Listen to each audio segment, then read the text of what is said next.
The 2022 Jets draft class is already looking like one of the greats in franchise history. The 2021 draft class, however, it's not looking so good.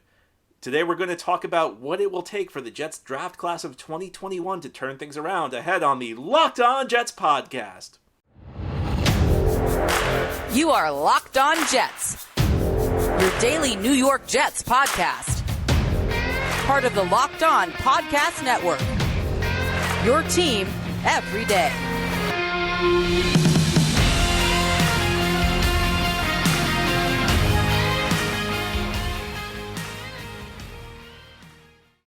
Welcome, this is the Locked On Jets podcast, part of the Locked On Podcast Network, your team every day.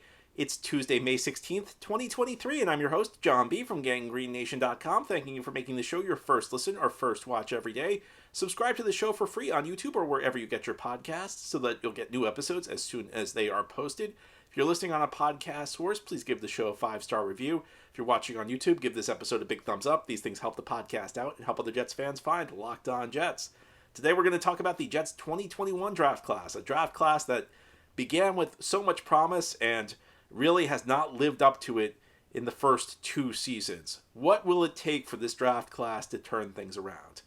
It's been interesting, the fact the Jets brought back Javelin Guidry on Tuesday. They claimed him off waivers. Guidry is a guy you may remember. He spent the first two seasons of his career with the Jets. He was an undrafted free agent signing in 2020.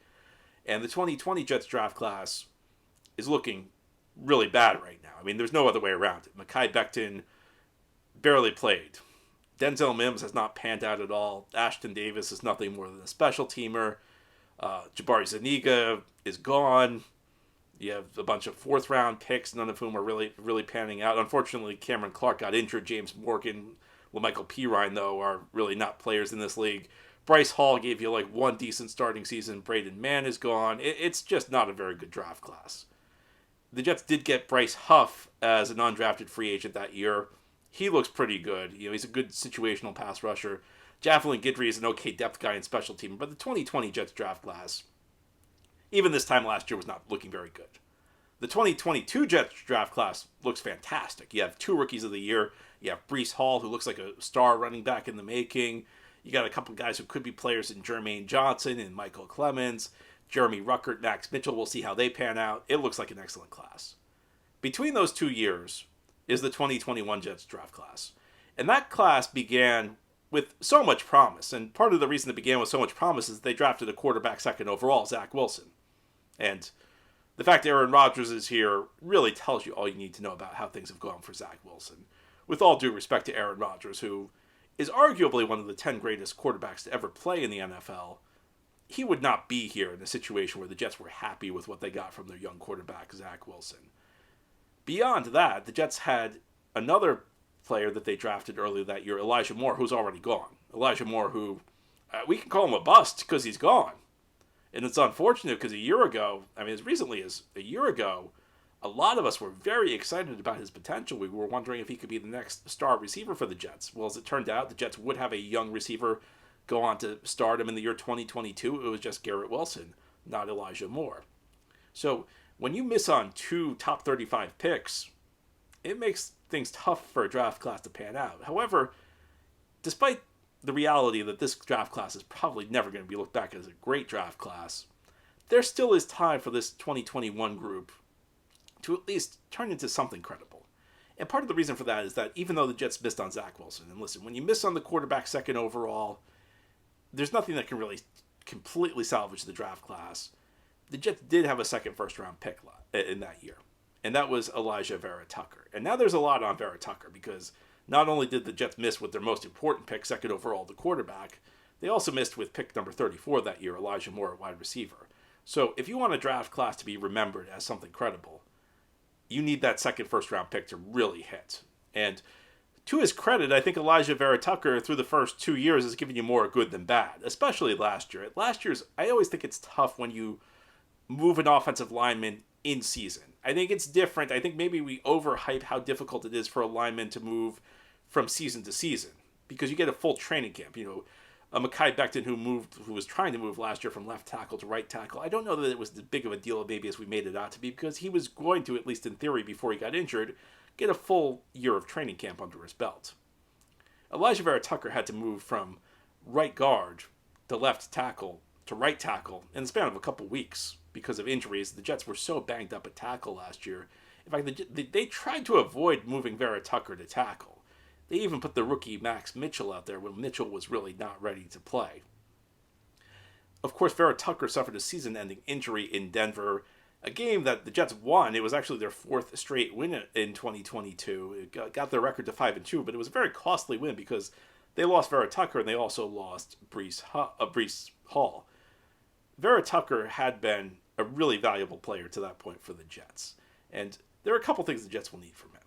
And there's kind of a debate now with Alijah Vera-Tucker. Should he play at guard? Should he play at tackle? And I think the general consensus is he'll probably be a better guard than he will be a tackle. On the other hand, he may be more valuable at tackle because a decent tackle, you could argue, is more valuable than a good guard because it's more difficult to find guards than tackles. I'll put that debate to the side for a moment. It sounds like Vera-Tucker is going to play guard, at least at the start of the season. Now, depending on what the Jets deal with it as far as injuries go in 2023, that could change. We saw him kick out to both tackle slots at various points last year, so it's not inconceivable he could play tackle again. He developed, though. He was kind of inconsistent in the rookie season in 2021. I think he was much better in year two. He showed improvement, I think, especially as a pass blocker. And in those moments when the Jets kind of threw him out at tackle, and it was tough because from week to week he changed from left tackle to right tackle. And I also think that there's some difficulty when you move from the right side of the line to the left side of the line overnight. And that's really what happened because he had to move from right guard to left tackle. Not an easy task, but I thought he held up pretty well after not only changing positions, but changing the side of the line he was playing, and then moving from left tackle to right tackle after Dwayne Brown returned. For Vera-Tucker, it's about continuing his development. It's also about staying healthy. And injuries are not really a player's fault. I've always said, I can't blame Mekhi Becton that he hasn't held up. It's a bad pick. It's just not Becton's fault that it's a bad pick. With Vera-Tucker, you got a really good almost half of a season last year, but he needs to stay healthy. And again, it's not really, I don't know that health is necessarily something you can put on a player himself, but for the Jets to look back on this 2021 draft class and try and salvage something out of it, you need to get a full season out of Alijah Vera-Tucker, in part because he's such an important player on this line. You know, the Jets, you saw last year with the versatility what he brought, but it wasn't just the versatility. I think sometimes we maybe overrate versatility. And don't get me wrong, it's important. I've just spent a couple minutes telling you why him moving from guard to tackle was critical for the Jets. But it's one thing to be able to play multiple positions. It's another to be able to play multiple positions well. Sometimes we go a little overboard when we praise guys who do a number of different things. Do they do them all well, though? And that's what Vera-Tucker brings to the table. And he's a guy who I think can give you a little bit of everything at the guard position. He has the potential to be a good run blocker. He's got the potential to be a good pass blocker. Got the potential to be an excellent guard for this team.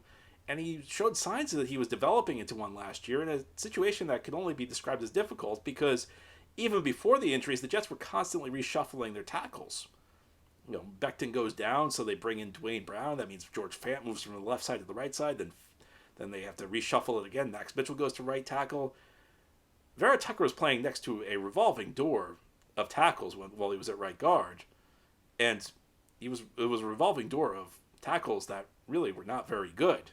And that makes the guard position tougher to play. And he still held up pretty well. Ultimately, Alijah Vera-Tucker, if we're going to look back on this Jets 2021 draft class and say that there's anything good that came from it, Alijah Vera-Tucker's got to stand up. Because then at least you could say there was a first-round pick, and a first-round pick who plays an important spot on the offensive line. Without Vera-Tucker, though, staying healthy and succeeding in this league, this 2021 Jets draft class may end up looking just as ugly as the 2020 draft class. Now, here on the Locked On Jets podcast, we'll also talk about another high-profile player from the 21 class. It's Michael Carter. The Jets need a bounce back in year 3 after a very disappointing year 2. We'll talk more explaining what they need from the running back as we continue this Tuesday episode of the Locked On Jets podcast.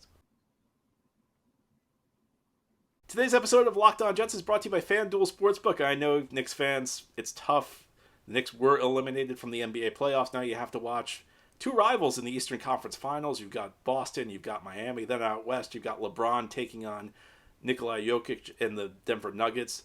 Well, even though you may not have a rooting interest, you can still make a fast break to FanDuel during the NBA playoffs because right now, new customers can get a no sweat first bet of up to $1,000. Again, that's $1,000 back in bonus bets if your first bet does not win. So, no matter who you've got, whether it's an NBA Finals with Boston and the Lakers, or Boston and Denver, or the Lakers and the Heat, no matter who it is, there's no better place to get in on the playoff action than America's #1 sportsbook. Visit FanDuel.com/LockedOn and get a no sweat first bet of up to $1,000. That's FanDuel.com/LockedOn. FanDuel, official sports betting partner of the NBA. Thank you for making Locked On Jets your first listen every day, and you everydayers out there. Tomorrow we are going to have our weekly mailbag show. Each Wednesday we try and do a mailbag on the podcast, so please send in your questions. I look forward to answering them. But on today's show, we're talking about the Jets' 2021 draft class. A class that began with quite a bit of promise. They drafted Zach Wilson. Plenty of excitement about perhaps finding the quarterback of the future. Well, as it turns out, he's not really the quarterback of the future. They also drafted Elijah Moore. We all loved Elijah Moore. I loved Elijah Moore. You probably loved Elijah Moore. Elijah Moore's now in Cleveland after 2 years. That tells you about how well that pick worked out. There is still a chance for the Jets to salvage something out of this draft class.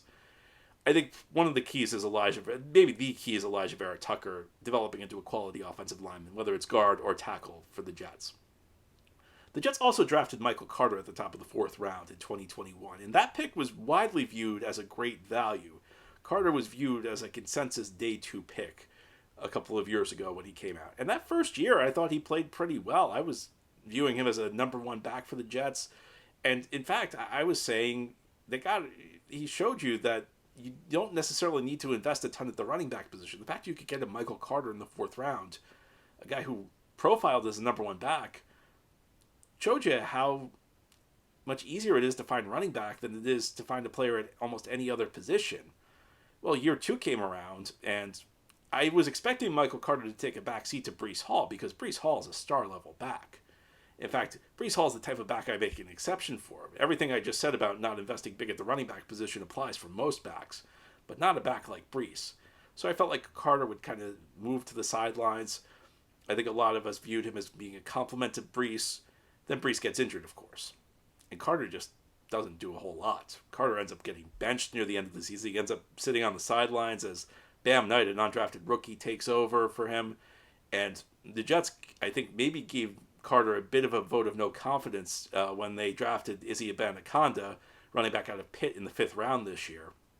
And Abanikanda brings a little extra to the table because he's got a lot of speed. He's got some home run ability.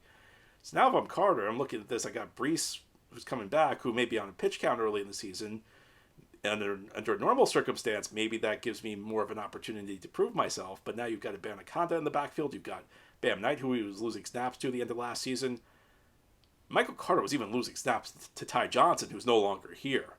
So things seem ominous right now for Michael Carter. And I'll be honest with you.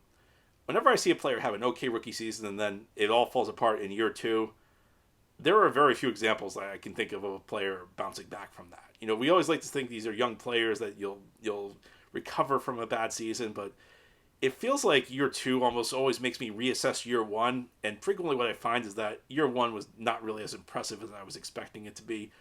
I think one of the big issues with Carter is there is a lack of breakaway speed, and one of the things I look at the running back position is how do you do after the first 10 yards? Because what happens the first 10 yards is not completely. I mean, you can run through arm tackles, you can make guys miss near the line of scrimmage, but largely what happens the first 10 yards is kind of beyond your control. How well do they block for you? How does the defense approach you? After those first 10 yards, it's you in the open field. It's you versus the defenders. And Carter was never really an explosive back even in year 1. He was a tough runner between the tackles. He brought something to the table in the receiving game, which is another thing I look at that I value at the running back position. But he didn't really have that extra gear. And maybe that's why he fell all the way to round 4. Maybe that's something we overlooked. But Carter, I think, still will have an opportunity because, again, Breece is going to be on a pitch count. Say what you will about Abanikanda, and I do think, again, I think it's a bit of a vote of no confidence in Michael Carter that the Jets drafted Izzy Abanikanda out of Pittsburgh. And I think Abanikanda does have an interesting skill set. In fact, he has been my pick as the day 3 pick who I think could make an immediate impact for the Jets because he got that extra speed. But he's still a 5th round pick. Bam Knight, He's coming back. He looked very impressive the first 3 games or so last year when he stepped into the lineup. Not so impressive after that. There's an opportunity here for Carter to still carve out a role, perhaps as the number 2 back. And the number 2 back in this offense, at least in the early going, still could see a fair share of touches because I think the Jets' focus should be, and it probably will be, not putting too much of a burden on Breece Hall as he returns from a serious injury. I think the focus is on making sure Breece still has a lot left in the tank near the end of the season. The Jets really missed Breece Hall at the end of last year. If the Jets had Breece Hall, I think they would have made the playoffs. He was a guy who, he was essentially the offense for a stretch in October. And then he left and Garrett Wilson kind of became the go-to guy. But I really wonder how differently the Jets season plays out with Breece Hall last year, because he was a guy who, he was just instant offense. All they had to do was hand him the ball and he would make plays for them. So you want to keep him healthy so that you'll have him at the end of this year, unlike last year. That means that there will be some opportunities opened up early in the season for Michael Carter. So the question is what Carter can do with those opportunities. There's no way around it. He was bad last year. I understand the blocking was bad, but Michael Carter just did not produce. There's a reason he was losing touches to Ty Johnson at the end of the year. The coaching staff saw it. He was not producing enough. So I think he may be down to his last chance. In fact, I want to phrase this carefully. If you're asking me today, is Carter going to be on the roster? Yes. I think that the odds are definitely in the favor of Carter being on the roster, but do I think he's a 100% lock? Do I think he's the kind of guy who can afford a terrible training camp and a terrible preseason this year? If Abanaconda steps up and if Bam Knight still looks good, he might not be able to. Now again, I'm not saying that he's going to be cut. I think he'll be on the team, but I'm saying that he's not completely out of the woods if he has a really bad preseason. But if he steps up and suddenly you get a second, another good player out of this draft class, I think if you look at it a little bit differently, nothing can ever make up for Zach Wilson missing, but you can at least salvage something out of this class, and I think that's what you're looking for out of Carter. Now, here on the Locked On Jets podcast, we'll turn our attention to some of the role players. The Jets drafted some guys in day 3 in 2021. These aren't necessarily going to be guys who make or break the class, but they're guys who might be able to help move things a little bit in the right direction, and I'll tell you who they are as we continue on this Tuesday episode of the Locked On Jets podcast. This is the Locked On Jets podcast here on this Tuesday. We're talking about the Jets 2021 draft class, what they need to do to turn things around. Now, notice what I am not saying today is that the Jets are going to turn back to Zach Wilson after Aaron Rodgers retires. I do not believe that for 1 second. Zach Wilson's got a long way to go. So I've seen this theory out there that Rodgers is going to take Wilson under his wing and suddenly Zach Wilson's going to turn into a good quarterback. I think the Jets should keep Zach Wilson around. I think it always makes sense to have a developmental guy that you work on. You try and develop him on the practice field and you hope it works out. But in reality, those situations very rarely pan out. It's worth doing because the reward is so great in the rare situations where they do, but it's not something you can count on. So until further notice, until Zach Wilson shows us he can play, I'm not including him in the salvaging the 2021 draft class discussion. It's really about how do you work around missing on the quarterback. Now, fortunately, the Jets did have a day 3 hit that year in 2021. It was the second Michael Carter they drafted, Michael Carter II. As you may remember, the Jets drafted a pair of players named Michael Carter on day 3 of the draft. They both played college in the ACC. They both played college at a school in North Carolina. Michael Carter, the original, was the running back from North Carolina. Michael Carter II was the corner from Duke. In fact, there was actually a very funny story that you may remember from the Jets' war room that day. After they turned in their card for Michael Carter, the running back from North Carolina, he was the first one that they picked. And there was this short discussion because they were interested in both players named Michael Carter. Wait, did we pick the right one? And there was kind of some laughs from the war room. Of course, it did not end up mattering because they ended up getting both guys they targeted. I was kind of hoping they would draft Michael Carter III at some point on day 3 of 2021. But Michael Carter II last year developed into a good slot corner. And it flew under the radar for obvious reasons. Because the Jets had a rookie who was an all-pro in Sauce Gardner. And not only that, they had a number 2 corner on the outside, DJ Reed, who one of the top number 2 corners in football. DJ Reed is the number 1 corner on most teams in this league. So the Jets could lock teams up on the outside. But it also kind of flew under the radar that Michael Carter II developed into a good slot corner. And if you get Michael Carter II, and you have Alijah Vera-Tucker develop into a good starter on the offensive line. And Michael Carter the first bounces back. Suddenly, that's not a bad draft core. But I think there were a couple of role players who could help the Jets who were drafted later on, and there were a couple of guys who played safety in college who were converted to linebacker in the NFL. And this move has gotten so much hate, and I think it's completely unfair, because the NFL is moving to a league where you're trying to get faster on defense. And the idea of converting a safety to linebacker, it's not like the Jets are the first team that's ever done this. There are lots of really good linebackers who played safety in college. So it's not like the Jets, people are acting like the Jets are the first team that ever tried this. There's a good reason for it. Maybe you have a safety who's, doesn't necessarily have the speed you're looking for at that position. Maybe, he can't handle the deep part of the field on his own, but he's a guy who can play linebacker, and maybe he's slow for a safety, but slow for a safety can be fast for a linebacker. And I think one of the things you're looking for is you're looking to increase your cover skills in today's NFL. And safeties typically cover better than linebackers. So a guy who's maybe a subpar safety coverage guy can be a plus linebacker coverage guy. And it gives you an advantage because essentially if you have a safety who can play linebacker, you're kind of playing nickel without playing nickel. You're kind of trying to get the cover skills of a safety, the cover skills of a defensive back, and the hitting of the safeties who hit well are kind of hit like linebackers. They kind of play the run like linebackers. So that's kind of the idea behind it. And they are Jamie and Sherwood and Hamza Nasruddin. We don't know how good either is going to be. Nasruddin in particular had a lot of hype coming out. There was lots of buzz that prior to suffering a serious injury at Florida State, he was on track to be a first-round pick. Those are always a bit shaky. They don't always pan out.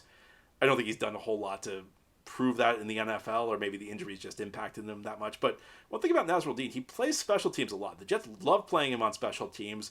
In fact, in both of his seasons, he's played over 60% of the special team snaps on games where he's been active. So he's a guy Brett Boyer really likes. And when you're talking day 3 picks, if you find a special teamer, a guy who really stands out on special teams, that's actually a pretty good value for a pick. It's one of those things I think teams should look for, because you're typically not going to find great players on day 3. So if you find somebody who can contribute in a smaller role, like on special teams, he's worth it. And Jamie and Sherwood, he's a guy who's getting a little bit of buzz, and buzz this time of year, you never know how it's really going to pan out. Sometimes it proves to be legitimate in the fall. Sometimes you forget about it. But Sherwood is getting some, there are people talking about Sherwood, and the Quan Alexander situation's unclear. The Jets may need a new third linebacker, and maybe it's going to be a guy that they've spent the last 2 years developing. And I think Sherwood, for the Quan Alexander role, at least has the attributes you're looking for. Now, and I'm talking about physically, can he play effectively? We don't know. But if he steps into what is a part-time role, and that's what the Quan Alexander role is, and plays well, again, it's another thing that could help salvage this draft class that, at this point is looking a little rough. So that's my hopes. There's still a chance for this to be at least if not a great draft class, then not a bad draft class, but some guys have got to turn it around. Anyway, that's all for today's episode. This has been the Locked On Jets podcast, part of the Locked On Podcast Network. Your team every day is our motto. As always, if you enjoy the show, hit the subscribe button where you're watching or listening so that you'll never miss an episode. If you're listening on a podcast source, give the show a 5-star review. And if you're watching on YouTube, give this episode a big thumbs up. These things help us out, help other Jets fans find us. Have a great Tuesday, everybody, and send in your mailbag questions, because tomorrow is our weekly mailbag.